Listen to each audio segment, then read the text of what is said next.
साहेब फक्त पुस्तकच आहे, दुसरं काहीच नाही. आणि ती वस्तू का घेतली होतीस? आरती ओवाळायला? नाही नाही नाही, एक तर ती फुटली आहे माहितीये ना तुला. तुझी लायकी पण नाही ती वस्तू बघायची. तुझा प्लॅन होता का इथल्या सगळ्या वस्तू घेऊन जायच्या आणि बाहेर जाऊन विकायच्या? अरे बंद करा असले धंदे, लाज पण वाटत नाही तुम्हाला? साहेब मी फक्त फोटो काढत होते.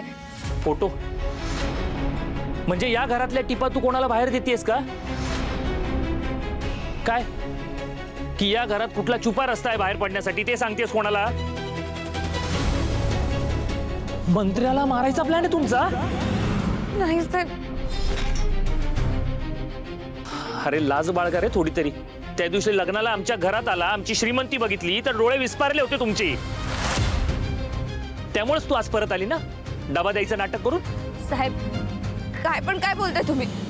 आम्ही गरीब आहे पण चोर नाहीये. हे तू मला हे सांगू नकोस, कळलं ना? आता पोलीस येतील आणि तेच तुला पोपटासारखं बोलतं करतील.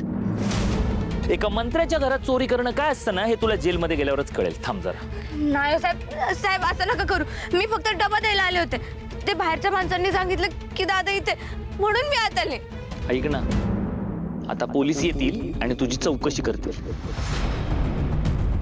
नुसती चौकशीच नाही, तू तुझे कपडे काढून तुला चेक करतील.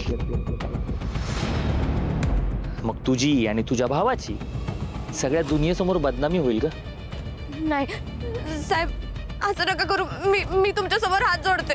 पोलिसांना नका बोलू साहेब. का नको बोलू ग? हा, एका मंत्र्याच्या घरी चोरी करण्याचा प्रयत्न झालाय आज, याची बातमी तर होणारच. तुला चक्की पिसायला जावंच लागणार. बातमी म्हणजे साधी सुधी नाही, पेपरात असा तुझा फोटो येणार. हा, तुझा भाऊ रस्त्यावर येणार ग. तुझ्या आई बापाला याचा खूप मोठा धक्का बसणार. बाकीची लोक त्यांच्यावर थुंकणार.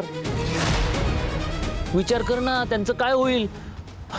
अगं हार्ट अटॅक येऊनच मरतील ग ते. नाही साहेब असं नका करू. मी हात जोडते, पाय पडते. असं नका करू. माझ्या दादाला आणि घरच्यांना त्रास नका देऊ. तुम्ही म्हणाल ते करेल पण पोलिसांना बोलवू नका साहेब.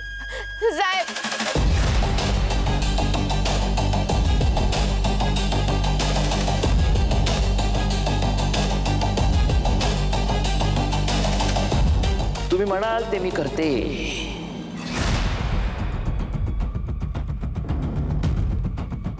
खरंच करशील?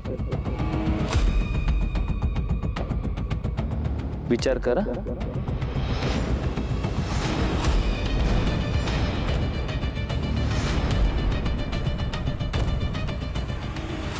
हो साहेब.